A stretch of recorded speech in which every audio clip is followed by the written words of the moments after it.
All right, welcome back everyone. और एक बार फिर आप सभी का स्वागत है।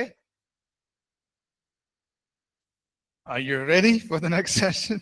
क्या तैयार हैं अगले सत्र के लिए? Okay. So we're finishing up Daniel 9 verse 27. और हम दानियल 9 उसके 27 वचन को समाप्त करने पर हैं। So now Angel Gabriel begins to speak to him about the last 7 weeks. और देखिए अगले 7 हफ्तों के लिए गैब्रियल दानियल से बात करना शुरू करता है। He says, then he, that is referring to the Antichrist, और वो कह रहा है कि वो यानी कि मसीह विरोधी को वो वहां पर दर्शा रहा है। so how do you know he's talking about the Antichrist? और आप कह सकते हैं कि आपको कैसे पता कि वो मसीह विरोध के बारे में बात कर रहा है? Because in the earlier chapters, in chapters 7 and 8, और उसके पहले के जो अध्याय हैं 7 और 8 अध्याय, God has already revealed about this little horn who will speak blasphemous things against God. और परमेश्वर ने वहां पर इस बात से इस तरीके से प्रकट किया, एक छोटा सिंह होगा जो परमेश्वर के विरुद्ध बातों को कहेगा। And both the Lord Jesus and the Apostle Paul referred to Daniel 9:27. और देखिए यीशु मसीह और प्रेरित पौलुस जो है दानियल उसके 9 अध्याय 27 वचन के बारे में बात करते हैं।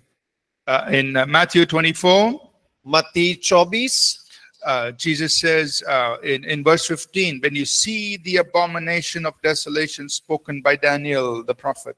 और देखिए वो 15 वचन में कहता है, इसलिए जब तुम उजाड़ने वाली घृणित वस्तु की जिसकी चर्चा दानियल भविष्यद्वक्ता ने द्वारा की गई थी देखो तो। So even the Lord Jesus is referring to this, Daniel 9:27. और देखिए दानियल 9:27 के बारे में यीशु मसीह भी बात कर रहे हैं। Also in 2 Thessalonians chapter 2, और दूसरा थिस्सलुनीकियों 2 अध्याय, the Apostle Paul is writing about him. और प्रेरित पौलुस उसके बारे में लिख रहे हैं।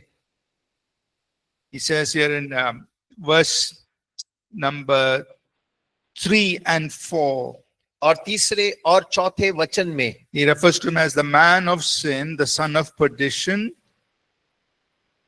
वो पाप का पुरुष अर्थात विनाश के पुत्र के बारे में कह रहा है। And verse 4 he says, who exalts himself above all that is called God or is worship, when he sits as God in the temple of God. और वो कह रहा है कि हर एक से जो ईश्वर या पूज्य कहलाता है अपने आप को बड़ा ठहराता है। Right, so Matthew 24:15, 2 Thessalonians 2:3 and 4, both the Lord Jesus and the Apostle Paul are referencing Daniel 9:27. और देखिए मत्ती 14:15 और पहला थिस्सलुनीकियों 2 अध्याय 3-4 दोनों यीशु मसीह और प्रेरित पौलुस दानियल 9 उसके 27 वचन के बारे में जिक्र कर रहे हैं। So he says, going back to Daniel 9:27, और फिर से हम दानियल 9:27 में चलते हैं, talking about this Antichrist. और देखिए ये जो मसीह विरोधी है उसके बारे में बात करते हैं। He will confirm a covenant with many for 1 week. और वो कईयों के साथ 1 सप्ताह के लिए वाचा बांधेगा। What is 1 week? और 1 सप्ताह का मतलब क्या है? 7 years. और 7 साल। And then he says, he will bring an end to sacrifice and offering, and on the wing of the abomination is one who makes desolation. But in the middle of the week, what is the middle of the week? और देखिए वो कह रहा है कि वो सारे mail बलि अन्न बलि को बंद कराएगा, लेकिन सप्ताह के बीच इसका अर्थ क्या है? 3.5 years. और 3.5 साल।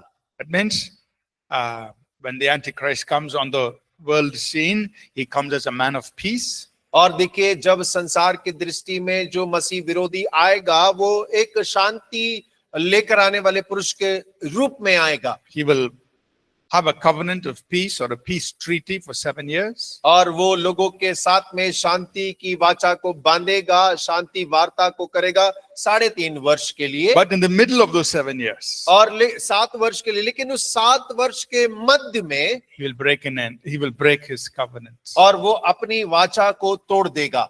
Right? So that's Daniel prophesied all of that. और देखिए वो सब बातें जो है दानियल यहाँ पर भविष्यवाणी कर रहा है। Anyway, So we went through all these prophecies. और देखिए हम सब इन भविष्यवाणियों से गुजरे. The main thing I want us to understand is that Bible prophecy is not difficult to understand. और मुख्य बात जो मैं चाहता हूं कि हम समझें वो ये है कि बाइबल की जो भविष्यवाणियां हैं वो समझने में कठिन नहीं है. As when we look into the scriptures, the meaning is already there.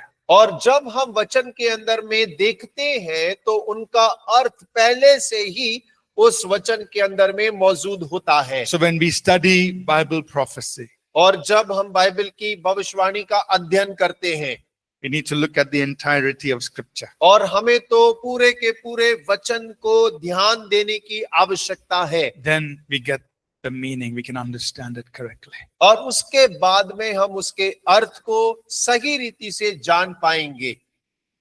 All right? ठीक है. Let's go to lesson number 12. और आइए हम 12 अध्याय में चले.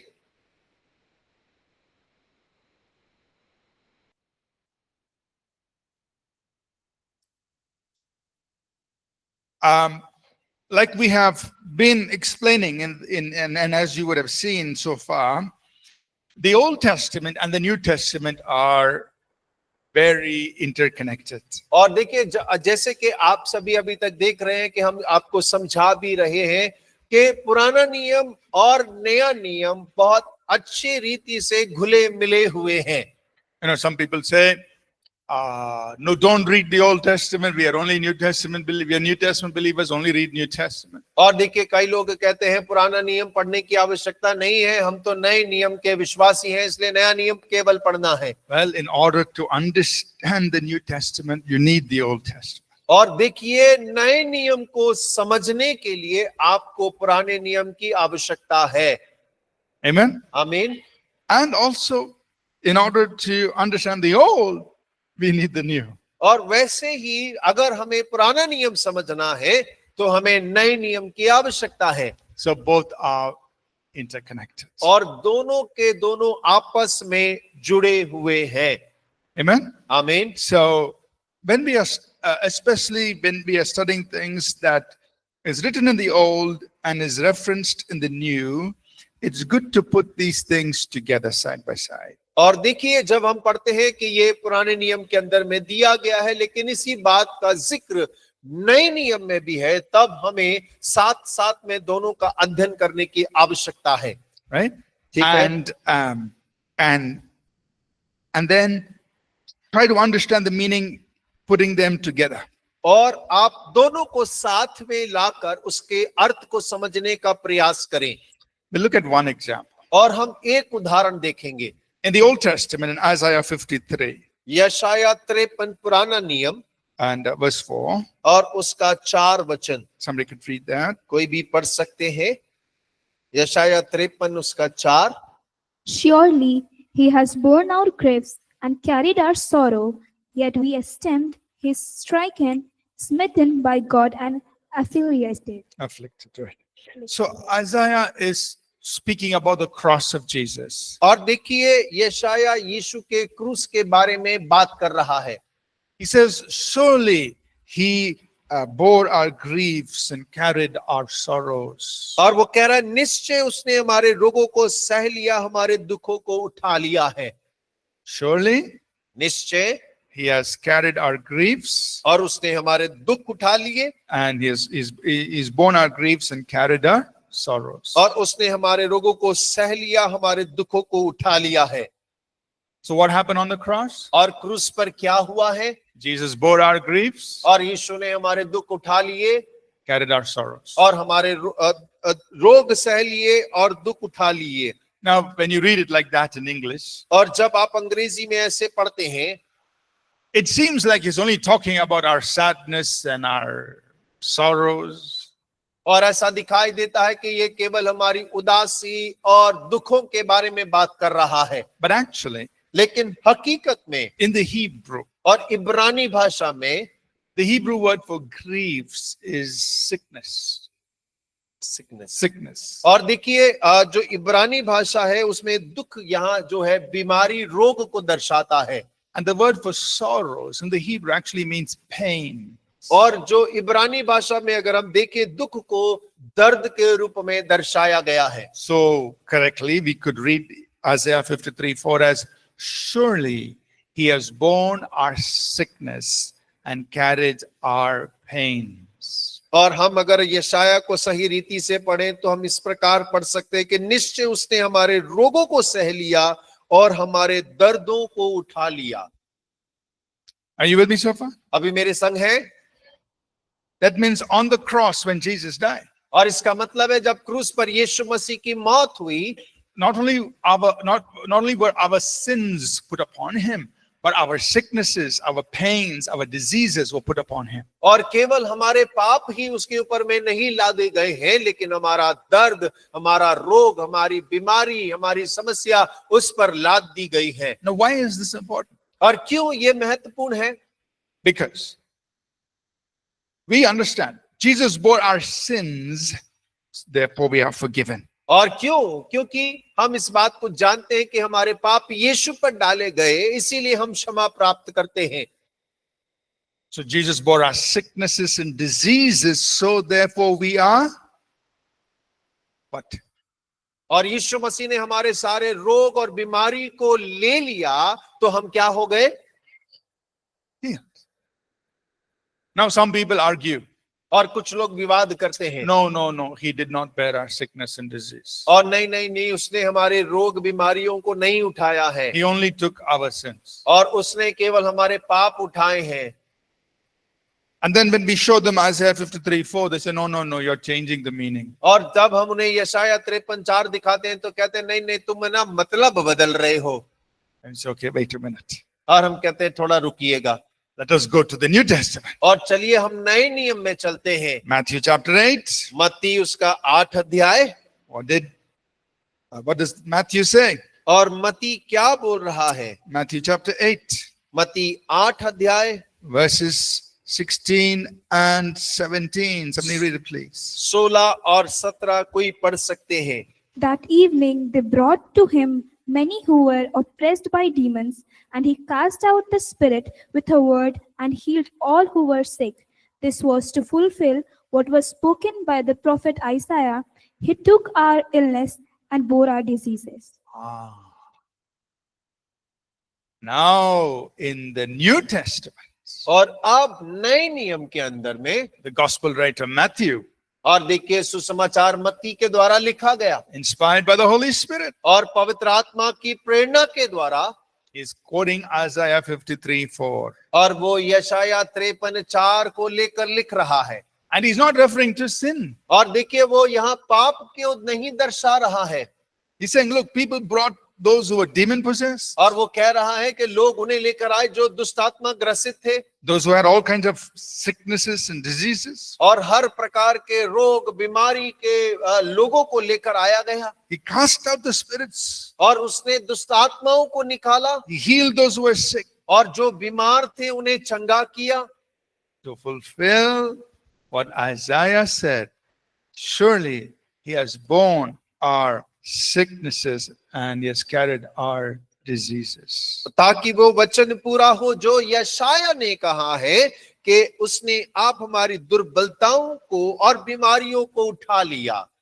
Amen. आमीन. Now we can't argue with this. और हम इसके साथ वाद विवाद नहीं कर Very सकते. clearly it's talking about sickness and disease. और देखिए बीमारी और रोग के बारे में बहुत स्पष्ट रीति से लिखा हुआ है. In fact, it includes deliverance from demons. और देखिए उसके साथ साथ दुष्टात्माओं से छुटकारे का भी लिखा है. That's added, it's included.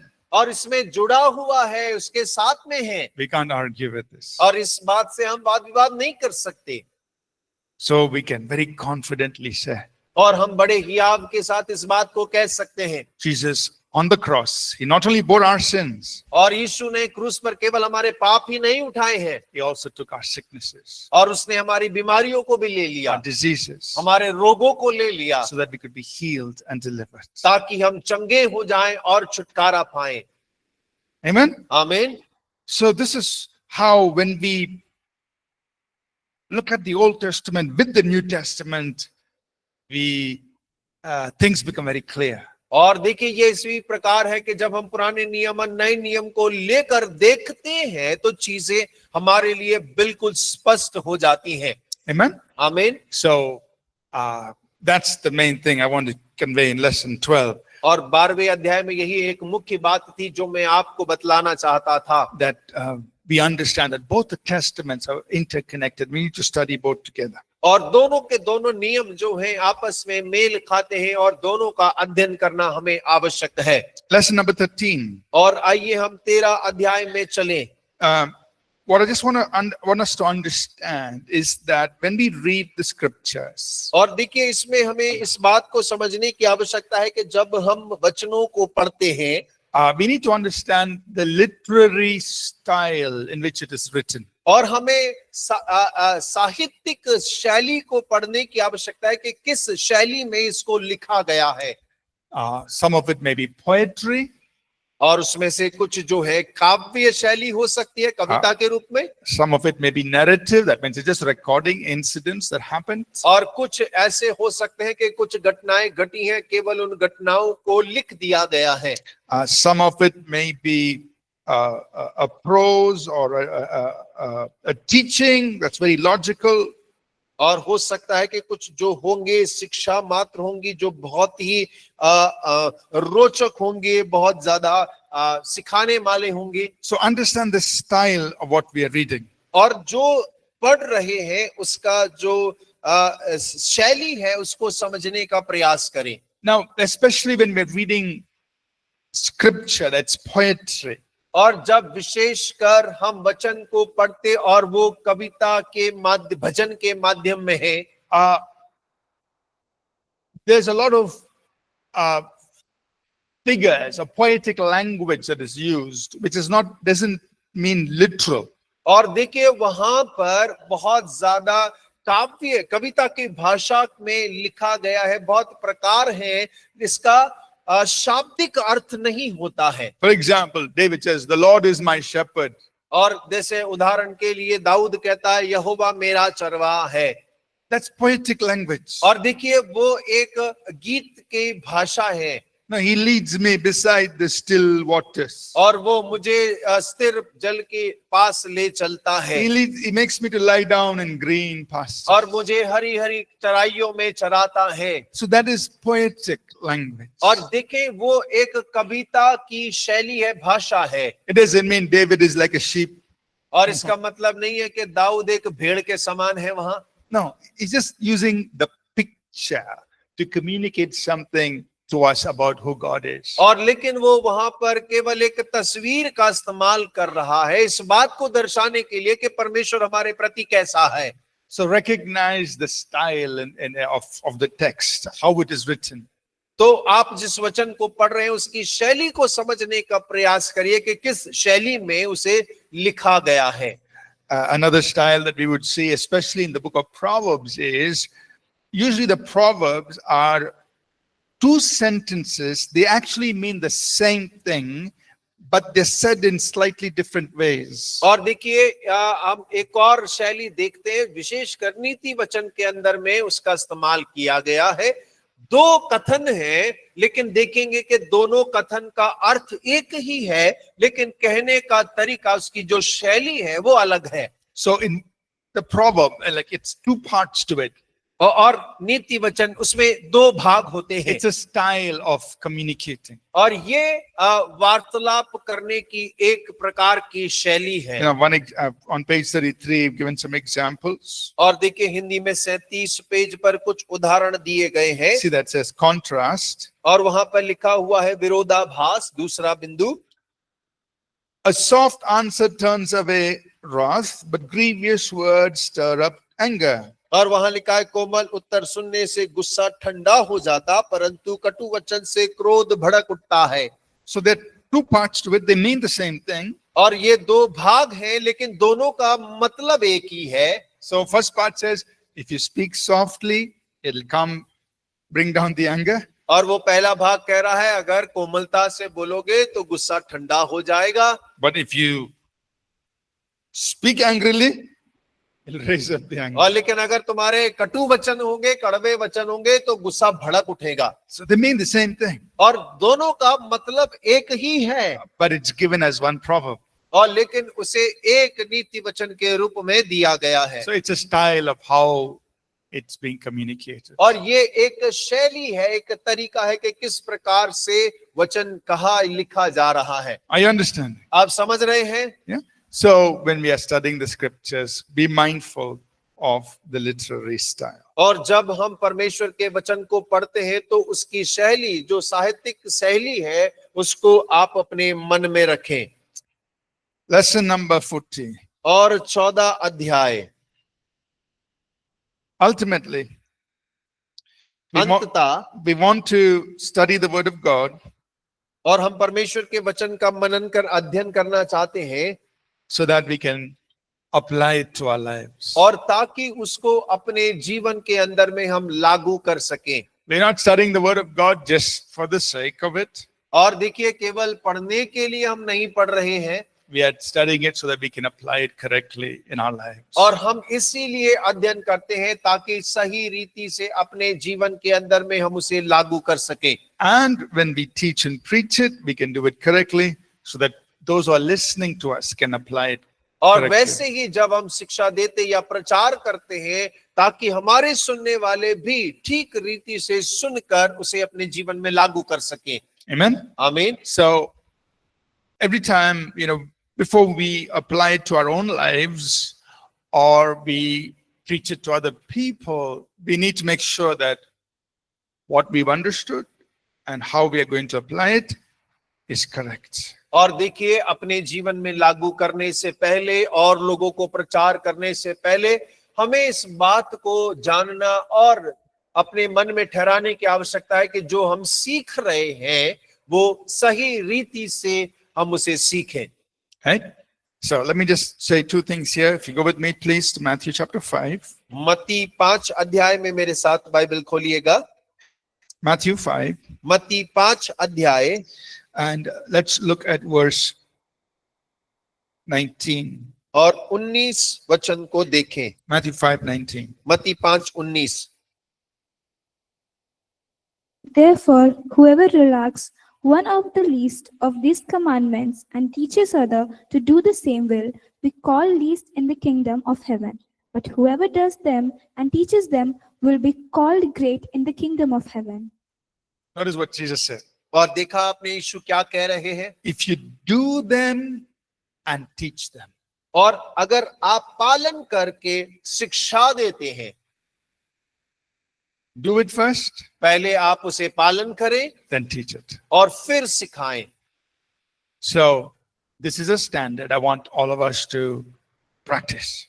और देखिए, ये एक स्तर है जो मैं चाहता हूं कि हम में से हर एक जन इसका अभ्यास करे। You read the Bible, Bible को पढ़े do it first. और सबसे पहले उसका पालन करें, You apply it in your own life. और आप अपने जीवन के अंदर में उस बात को लागू करें, And then teach it. और उसके बाद में आप सिखाएं, You will be called great in the kingdom of और God. आप परमेश्वर के राज्य में महान कहलाएंगे। Amen? आमीन, No, amen. आमीन। So apply it first और पहले अपने जीवन में लागू करें and then teach it. और उसके बाद में सिखाएं। Right?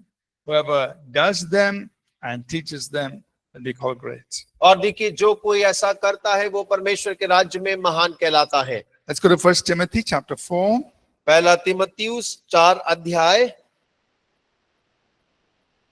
And I think it's verse 14. 1 Timothy chapter 4, verse 16. 1 Timothy 4:16. Let's read that, please. और पहला तीमुथियुस 4 उसका 16 को पढ़िएगा। Keep a close watch on yourself and on the teaching. Persist in this, for by so doing you will save both yourself and your hearers. So what is Paul telling Timothy? और पौलुस तीमुथियुस को क्या कह रहा है? Watch over yourself और अपने ऊपर तू ध्यान चौकसी कर, and what you are teaching. और उस बात पर के तू क्या शिक्षा दे रहा है। Watch over yourself अपने जीवन पर चौकसी कर, and what you're teaching. और जिस बात को सिखा रहा उस पर भी। Then you will protect or save yourself and those who listen to you. और तब तू अपने आप को और तेरे सुनने वालों दोनों को बचाए रखेगा। Amen? So we Amen. have to be careful. और तो हमें बड़ा सावधान होने की आवश्यकता है। Yeah. Don't,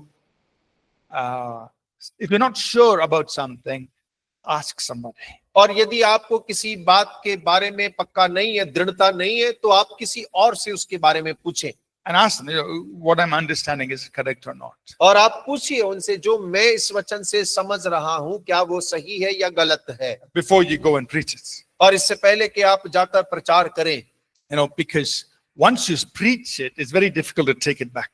और क्योंकि जब एक बार आपने प्रचार कर दिया, उसे वापस लेना मुश्किल हो जाता है। People get confused. लोग गड़बड़ी में पड़ जाएंगे। If they go and start doing what you have said without, and if it was wrong, they could get into trouble. और देखिए, जो आपने सिखाया गया अगर वो जाकर सिखाने और करने लग जाएं और अगर वो गलत है तो समस्या में पड़ सकते हैं वो लोग। So watch over yourself और आप अपने ऊपर ध्यान दें and your teaching, और आपकी शिक्षा पर, so that you save yourself and those who listen to you. और ताकि आप अपने आप को और अपने सुनने वालों को बचा सके।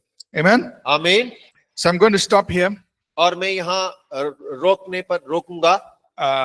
In lesson number 15 are just a lot of different topics that, students in the past have asked questions, and we just listed them there. और देखिए, जो 15 अध्याय है वो हमारे पुराने छात्रों ने कई सारे प्रश्नों को किया, वो सब उसमें मौजूद है।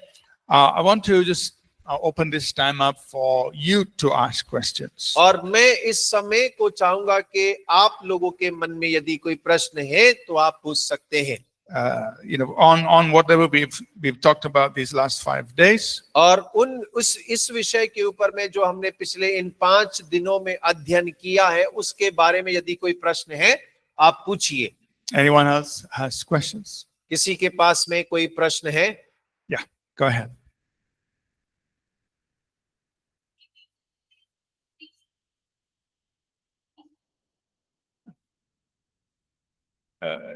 Three score, and 3 score is 60. It says 3 score. It's Shall Messiah 3 score and 2. 3 score That and is- 2 weeks? Shall so- Messiah be cut off? Okay, so that's the old English. 3 score is 60. So 60. So 1 score is 20. 3 score is 60. 3 score and 2 is 62 years. That's the old King James Old English.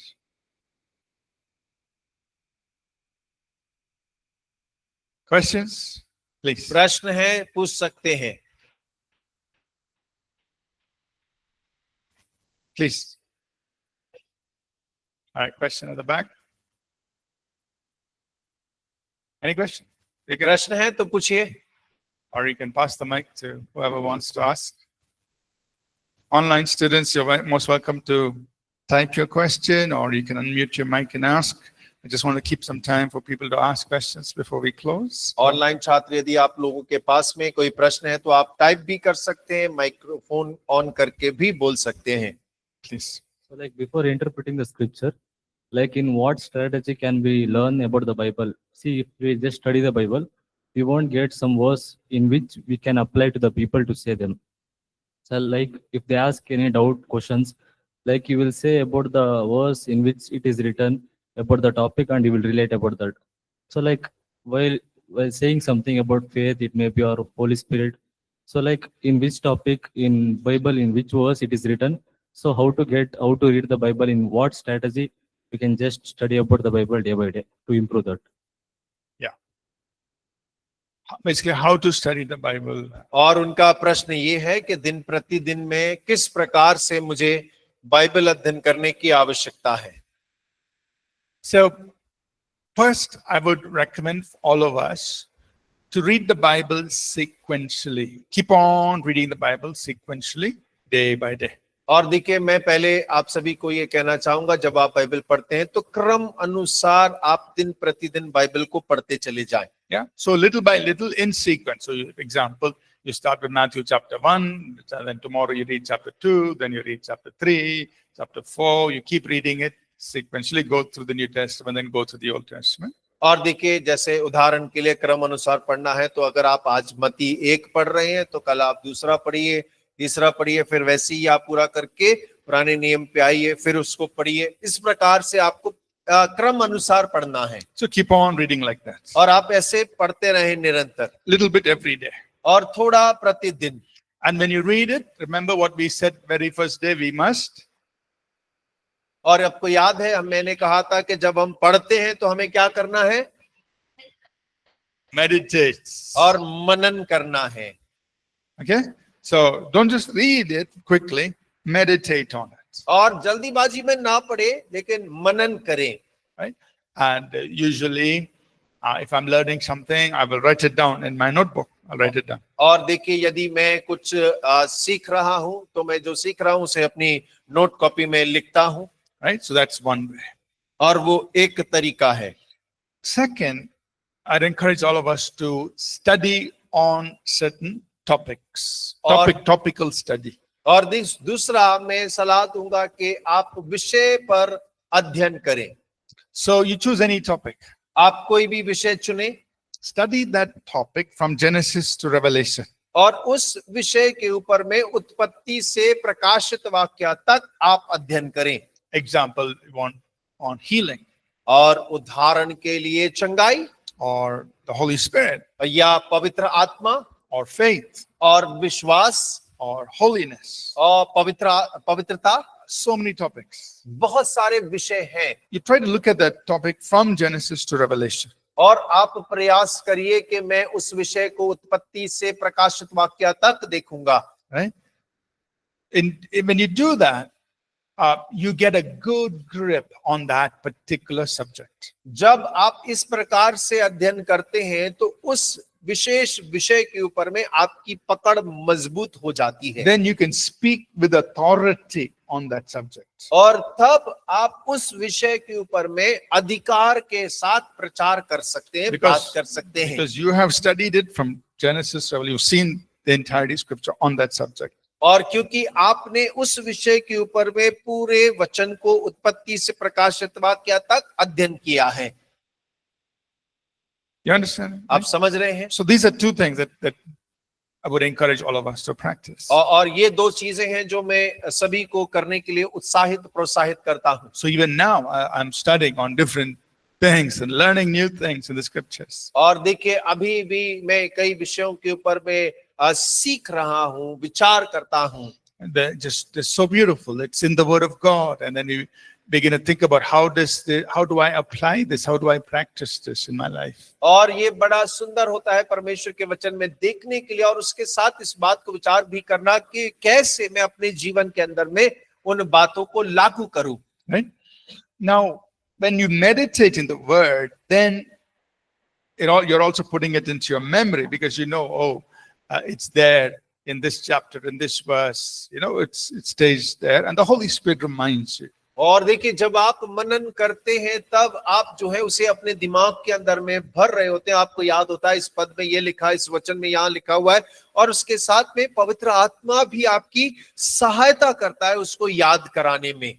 Jesus said, when the Holy Spirit comes, He will bring all things to your remembrance. और यीशु मसीह ने कहा, जब पवित्र आत्मा आएगा सारी बातों को तुम्हें क्या कराएगा? स्मरण कराएगा। Right? He'll help you remember those और things. वो आपकी सहायता करेगा उन बातों को स्मरण करने में। But we have to do our part. लेकिन हमें अपना काम, अपना भाग पूरा करना है। You read, meditate, and study the scriptures. और आपको पढ़ना है, मनन करना है, अध्ययन करना है परमेश्वर के वचन का। And when you study the scriptures, it's like you're putting it like as though all the scriptures on those topics, you're putting it like as though it's in a library in your minds. और देखिए, जब आप अध्ययन करते हैं तो उन विषयों के ऊपर में जब आप अध्ययन करते हैं तो आप अपने दिमाग के अंदर में बस उस विषय के ऊपर सारे वचनों को एक पुस्तकालय के समान सजाते हैं। Right? So if you say faith, I know these are all the scriptures we can look at faith. और जब हम कहते हैं विश्वास, तो हमें पता है कि सारे वचन जो है विश्वास के बारे में बातें करते हैं। We say authority, all these scriptures. और अधिकार, ये सारे वचन हैं, अधिकार के बारे में बात करते हैं। Or on the end times, okay, all these scriptures on the end time. और अंत समय में ये सारे वचन हैं जो अंत समय के बारे में बात करते हैं। Right? Because you have studied क्योंकि and you have meditated and it's put into your mind and heart. और क्योंकि आपने उसको पढ़ा है, मनन किया है, अध्ययन किया है और आपके मन में वो बस गए हैं। It's okay? ठीक है। Like, can you say in what strategy you will read per day, every day? Like your day-to-day life, like timetable. It's like in which time you pray, at what time you study Bible, like on what basis. So for me, I like to do it in the mornings. और मेरे लिए मैं सुबह के समय करता हूँ।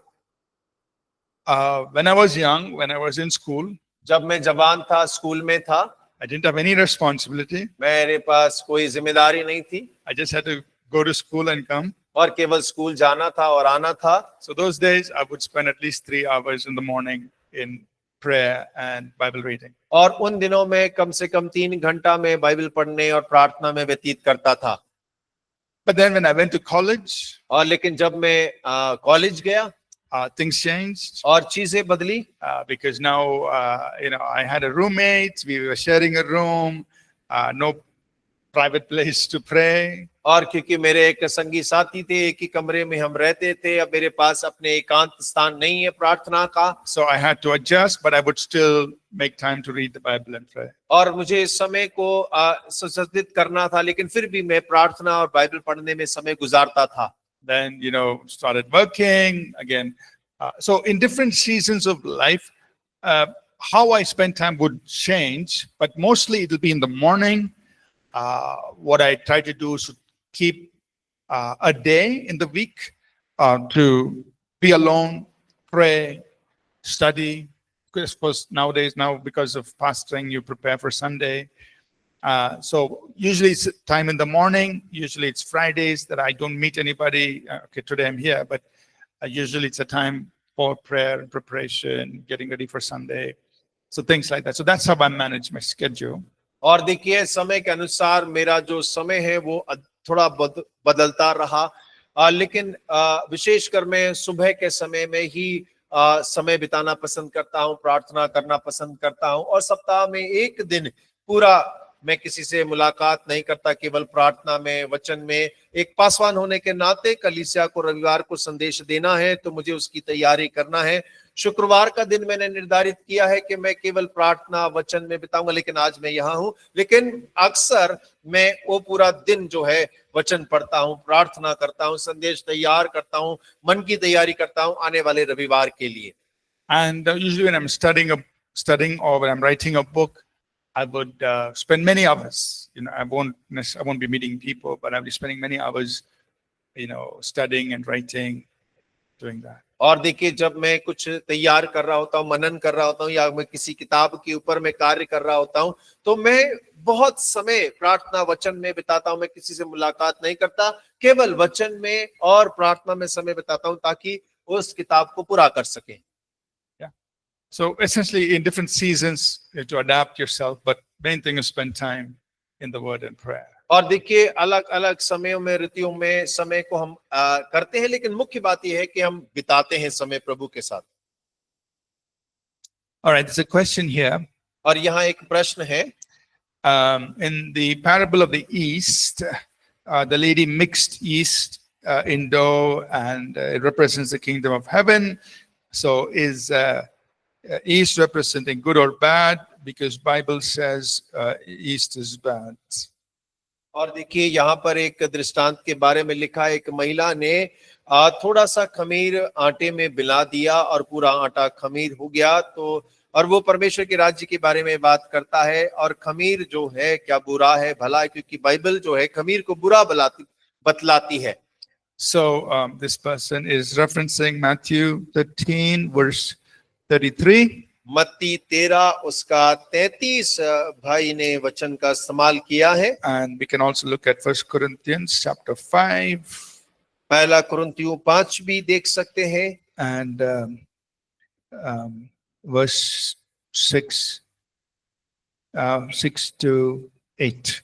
और 6 से लेकर 8 वचन तक। 1 Corinthians 5, 6 through 8. पहला कुरिन्थियों 5 अध्याय 6 से लेकर 8 वचन तक। So here's an interesting comparison. और देखिए यहाँ पर बड़ा रुचिपूर्ण तुलना की गई है। Yeast is used in two different ways. और खमीर दो अलग तरीकों से इस्तेमाल किया गया है। 1 Corinthians 5, पहला कुरिन्थियों 5 अध्याय 6 to 9, और 6 से 6 to 8. 6 वचन से 8 वचन तक। There yeast is used to talk about sin. और यहाँ खमीर जो है पाप के लिए इस्तेमाल किया गया है।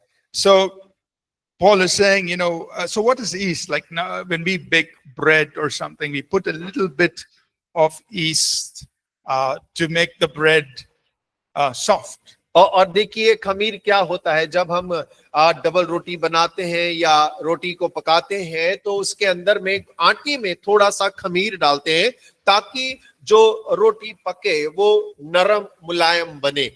So in 1 Corinthians 5, yeast is used as a type of sin.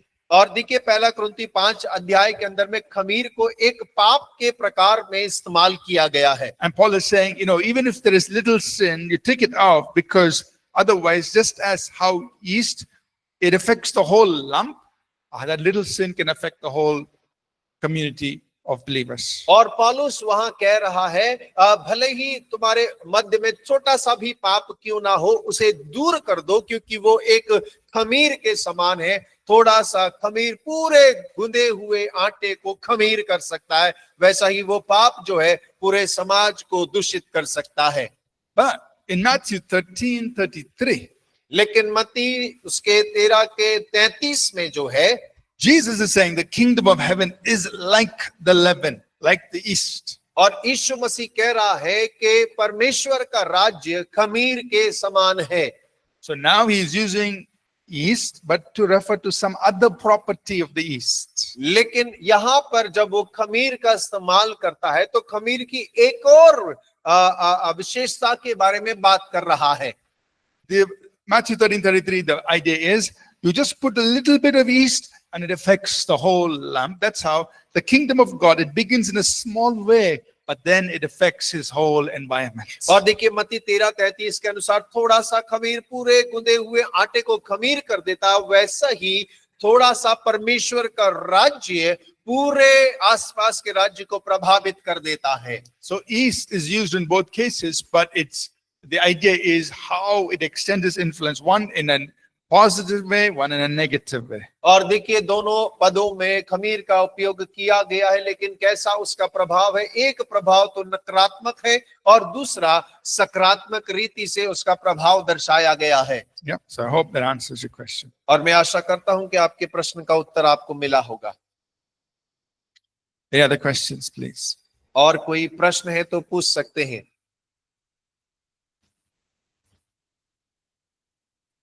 Sir एक प्रश्न है। Go ahead, please.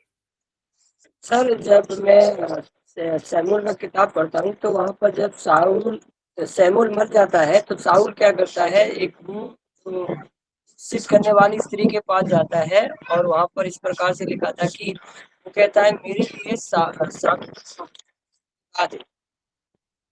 तो वो सामुएल को बुलाती है। सामुएल आता है और फिर कहता है कि तूने मुझे क्यों परेशान किया। साउल सैमुअल को बुलाता है। तो ये वचन में पढ़ रहा था, क्या प्रभु के दास जो मर गए हैं अगर दुष्ट आत्मा बुलाएंगे उनके बुलावे में वो आ जाएंगे क्या? Okay, I think I understood your question.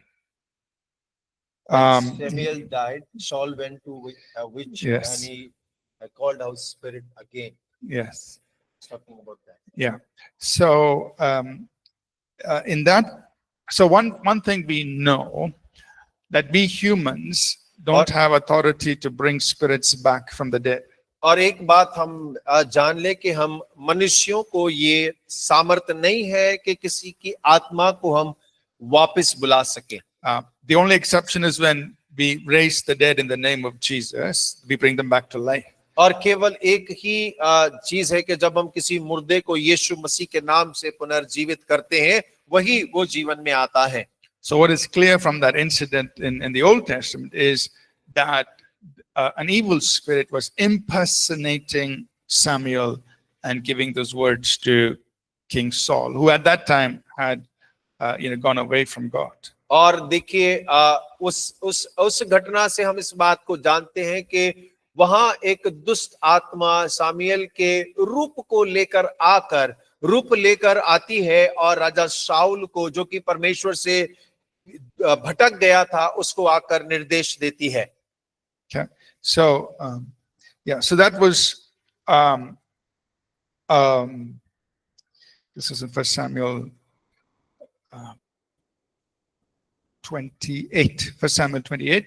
और पहला सामुएल 28 का घटना है ये। An evil spirit was impersonating Samuel and saying those things, and the next day, the enemy attacked Saul and killed him in battle. और देखिए एक दुष्टात्मा ने शामुएल का रूप लेकर शाऊल को उन बातों को कहा, लेकिन अगले दिन ही शत्रु ने राजा शाऊल की सेना पर हमला किया और हम पढ़ते हैं कि राजा शाऊल जो है वो मर गए।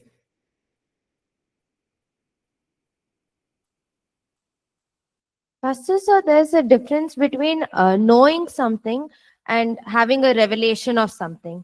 So sometimes when you read the Bible, there could be a difficult passage and you try and you meditate on it, but you're not getting the revelation or you're not understanding it. Is it okay to look up what other preachers and pastors have said about it? Because then it's kind of like a knowledge thing. You will have a knowledge of that verse, but you won't have that revelation which you get on your own when you meditate and the Holy Spirit speaks to you. So what do we do in these cases when things are too difficult to understand? और कुछ चीजें हमें पता होती हैं, कुछ चीजों के ऊपर पवित्र आत्मा हमें प्रकाशन देता है। तो जानना और प्रकाशन हमारा व्यक्तिगत, प्रकाशन पाना पवित्र आत्मा से हमारा व्यक्तिगत है, लेकिन कई सारे पासवान प्रचार करते हैं, तो क्या हमें केवल उस प्रचार को ले लेना चाहिए या हमें वचन का प्रकाशन प्राप्त होना हमारे लिए महत्वपूर्ण है? तो इस दोनों बातों को हम समझेंगे कैसे कि क्या चीज है ये? So we have to do both. और हमें दोनों करने की आवश्यकता है। We have to study और हमें अध्ययन भी करना है, and we have to learn from each other. और हमें एक दूसरे से भी सीखना है। So God is not going to give one person revelation on everything. और परमेश्वर एक ही व्यक्ति को सारा प्रकाशन नहीं दे देगा। So he gives revelation to different ones of us, और परमेश्वर जब प्रकाशन देता है, सबको अलग अलग लोगों को प्रकाशन देता है, and we learn from each other. और हम एक दूसरे से सीखते हैं। Yeah, so read books, listen to other ministers. और किताबों को पढ़ें, दूसरे सेवकों को सुने, That is important. वो महत्वपूर्ण है। And at the same time, you read, you study, and God illuminates and gives you revelation. और उसी समय पर आप भी पढ़ें, आप भी उसमें प्रकाशन को पाएं, उस वचन पे और जोर डालें। In Matthew chapter 13, मत्ती 13 अध्याय verse 52, और उसका 52 वचन, you can read that. उसको पढ़ सकते हैं।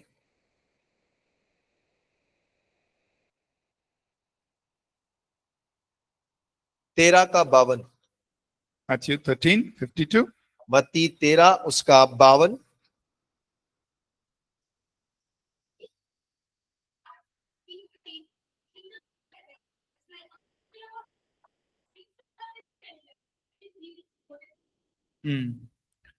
So a scribe is a teacher of the word, a student of the word. So Jesus says every scribe who is instructed in the things of the kingdom, he's like a person who has a house. He brings out things new and old. और देखिए यीशु मसीह कह रहा है कि जो वचन का अध्ययन करने वाला है शास्त्री, वो स्वर्ग के राज्य का एक गृहस्थ के समान है कि वो नई और पुरानी वस्तुओं को लाता निकालता है। So it's not that every time you're going to have some new revelation. और ऐसा नहीं है कि हर बार आपको एक नया प्रकाशन मिलेगा। We need the old also. We need the old also. और हमें पुराने की भी आवश्यकता है, Things that we have already learned, things Or- that we've already understood. और ऐसी चीजें जो हम पहले सीख चुके हैं, पहले समझ चुके हैं, And of course, there will be new understanding, new revelation coming. और उसके साथ साथ नई समझ भी होगी, नया प्रकाशन भी होगा, We need both. और दोनों की हमें आवश्यकता है।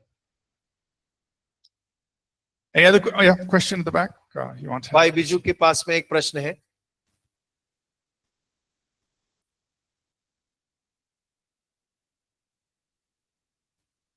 Pastor, first day we learned about God's word, the miracle seed. So while we read the word of God, the seed will be sown in our hearts and it will start growing. So for example, supposing Isaiah chapter 53, there is a verse, by his stripes we are healed. So while ministering to the people, we pronounce this verse and we will pray. So most of the time, tangibly, we won't see any result. So in that case, what we should do? The seed is not growing, or we should do something on that. और पहले दिन ही हमने पढ़ा था परमेश्वर का वचन चमत्कारी बीज के रूप में। सो वो बीज जो हमारे अंदर बोया गया वो फलवंत होता है और उसका फल हमारे जीवन के अंदर में प्रकाशित होता है। तो जैसे उदाहरण के लिए हम यशाया 53 अध्याय 4 वचन के द्वारा किसी बीमार के लिए प्रार्थना करते हैं, और जब हम प्रार्थना करते हैं तुरंत अगर हमने उस चंगाई को तुरंत नहीं देखा तो उसका कारण क्या है? क्या बीज बढ़ नहीं रहा है? क्या है उसका कारण? कैसे हम इसको समझें? So Hebrews chapter 4, verse 2. इब्रानी 4 उसका दूसरा वचन। Hebrews 4, verse 2. इब्रानी 4 उसका दूसरा वचन। Somebody could read it. कोई पढ़ सकते हैं? इब्रानी 4:2।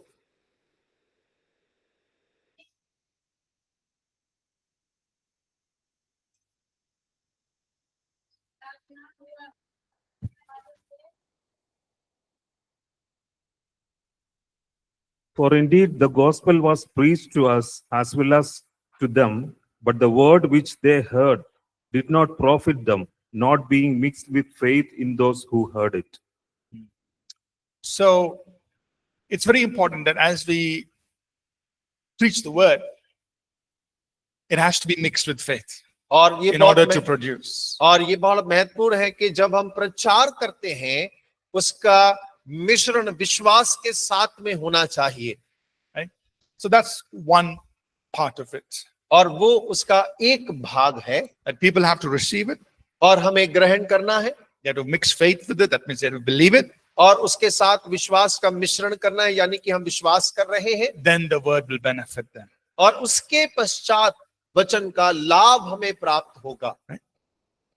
In other cases, the process has to happen. That means they hear the word, and then the word will germinate and bring forth fruit. और देखिए कई और बातों के अंदर वचन को कार्य करने की आवश्यकता है। वे वचन को सुनते हैं और उस वचन को उनके अंदर में अंकुरित होने की आवश्यकता है, उसके बाद उसका प्रभाव नजर आता है। So we have to continue to sow the seed, continue to water it, continue to encourage them to believe it, and then they will see the fruit. और हमें निरंतर बीज बोने की जरूरत है, निरंतर हमें सिंचाई करने की जरूरत है, निरंतर उनको सिखाने की जरूरत है, तब हम उस फल को देख पाएंगे।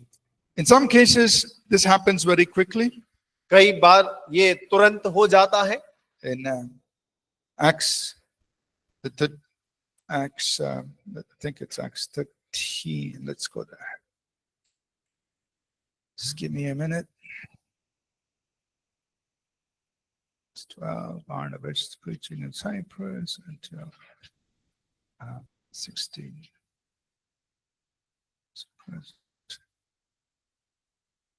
Samson.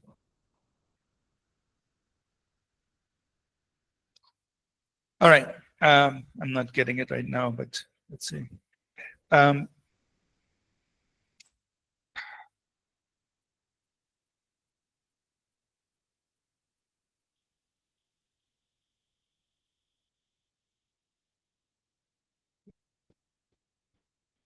At Lystra.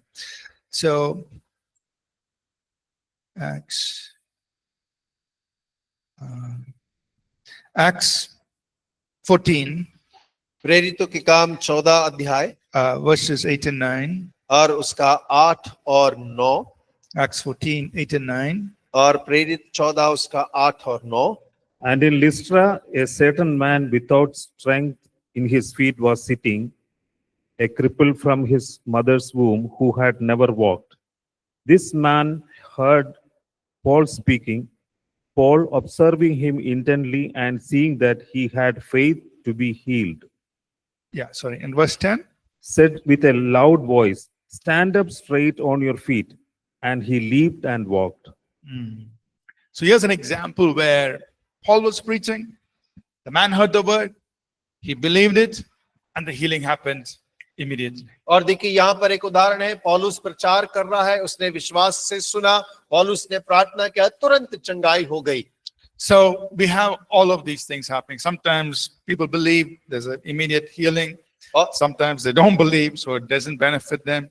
And sometimes it takes a while for the seed to germinate in their hearts and produce. और देखिए हमेशा इस प्रकार होता है, लोग विश्वास करते हैं, तुरंत चंगाई हो जाती है। कई बार लोग विश्वास से नहीं सुनते हैं, चंगाई तुरंत नहीं होती है। कई बार हमें बीज बोने की, सिंचाई करने की, बार बार सिखाने की आवश्यकता है, ताकि बीज जो बोया गया वो अंकुरित हो जाए और उनके जीवन के अंदर में चमत्कार हो। But at the same time, we can exercise our authority and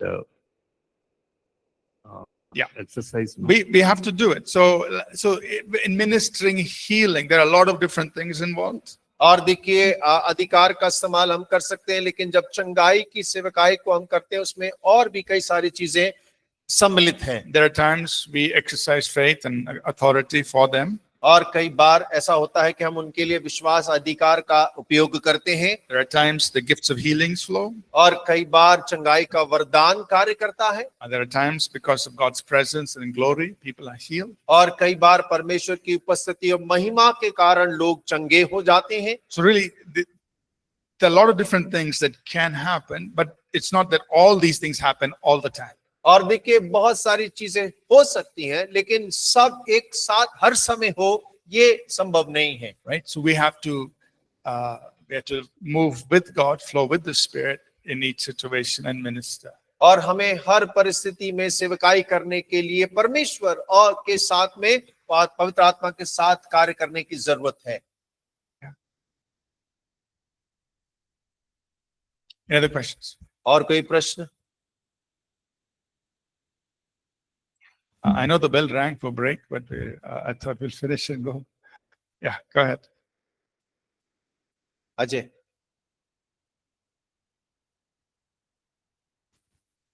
sir यहाँ लूका 12 अध्याय और 49 से 53 तक, इसमें यीशु मसीह कहते हैं, मैं पृथ्वी पर आग लाने आया हूँ और क्या चाहता हूँ केवल यह कि अभी सुलग जाती। मुझे तो एक बपतिस्मा लेना है और जब तक वह न हो ले तब तक मैं किसी व्यवस्था में रहूंगा क्योंकि तुम समझते हो कि मैं पृथ्वी पर मिलाप कराने आया हूँ। मैं तुमसे कहता हूँ नहीं, वरन अलग करने आया हूँ। क्योंकि अब से एक घर में 5 जन आपस में भी विरोध रखते हैं, 3 2 से और 2 3 से, पिता पुत्र से और पुत्र पिता से विरोध रखेगा, और माँ बेटी से और बेटी माँ से, सास बहू से और बहू सास से विरोध रखेगी। यहाँ पे यीशु मसीह कहना क्या चाहते हैं? नहीं समझ। Right.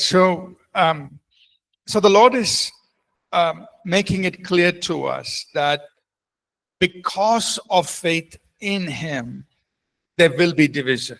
और देखिए यीशु हमें यह इस बात को स्पष्ट करना चाहते हैं कि विश्वास के कारण विरोधाभास होगा।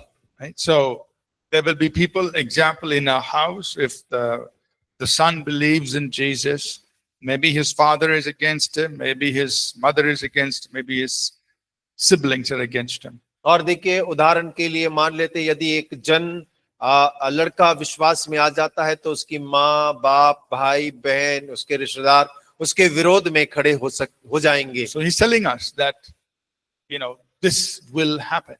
और यीशु मसीह हमें बता रहे हैं कि ये होगा, जरूर होगा।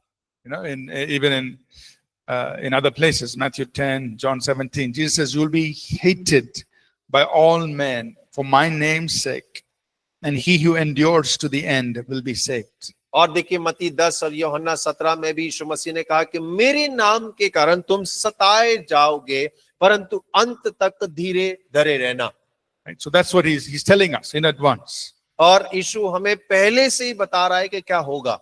This is what will happen. और ये होगा। It's okay? All right, let's stand to our feet. आइए हम अपने स्थान पर खड़े हो जाएं। We'll pray and close. हम प्रार्थना कर समाप्त करेंगे So you'll be free for next 1 hour. और अगले 1 घंटा आप आजाद होने वाले हैं। You can digest everything now जो कुछ आपने सुना है आप उसको पचा लीजिएगा before lunch. और दोपहर के भोजन से पहले। But I hope whatever you've learned in these 5 days is useful for you. मैं आशा करता हूं कि इन 5 दिनों में जो कुछ आपने सीखा है आपके लिए लाभकारी होगा। If you want to learn more on this subject, like I said, we have a book called Interpreting Scripture. It's a little bigger book. Take that and read it and study it. और यदि आप इस विषय के ऊपर में और ज्यादा सीखना मनन करना चाहते हैं तो वचनों की व्याख्यान करके पुस्तक हिंदी में उपलब्ध है। थोड़ा मोटी किताब है लेकिन आप उसको अध्ययन करें और ज्यादा आप इसमें सीख पाएंगे। Online students, you can download the book from the church website. और जो ऑनलाइन छात्र हैं आप चर्च की वेबसाइट से उसे डाउनलोड कर सकते हैं And study it. और उसे अध्ययन पढ़ें। Right? Let's pray. आइए प्रार्थना करें And then we will close. और उसके बाद समाप्त करेंगे। Father, we thank you for these 5 days. पिता इन 5 दिनों के लिए हम आपका धन्यवाद करते हैं। Father, I thank you for each one here who was present and received these lessons, Lord. और पिता यहाँ पर मौजूद हर एक जन के लिए हम प्रार्थना करते हैं जिन्होंने इस पाठ को सुना है, प्राप्त किया है। Thank you for those who have joined us online. और परमेश्वर उनके लिए भी धन्यवाद जो ऑनलाइन हमारे साथ में जुड़े। Father, I just pray that by the Spirit of God, these insights, these understanding will be settled in our hearts and minds. और परमेश्वर हम प्रार्थना करते हैं कि परमेश्वर की आत्मा के द्वारा ये बातें, ये नजरिए हमारे हृदय के अंदर में बसने पाएं। And Holy Spirit, that you will continue to bring these back to our remembrance. और पवित्र आत्मा आप हमारे स्मरण में इन बातों को दोबारा से लेकर आए, प्रार्थना करते That हैं। as each one of us, as we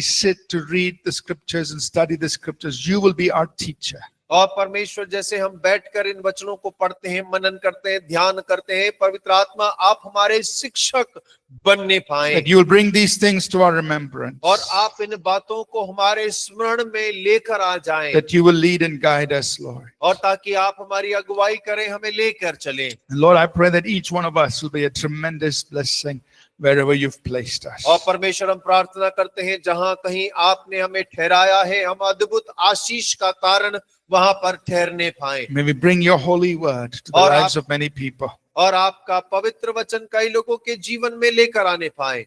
Thank you, Father. धन्यवाद पिता, In Jesus' name. यीशु के नाम से मांगते हैं, Amen. आमीन। All right, so you are free till lunch. और दोपहर के भोजन तक आप आजाद हैं। Have a good time. अच्छा समय बिताएं। Thank you. धन्यवाद।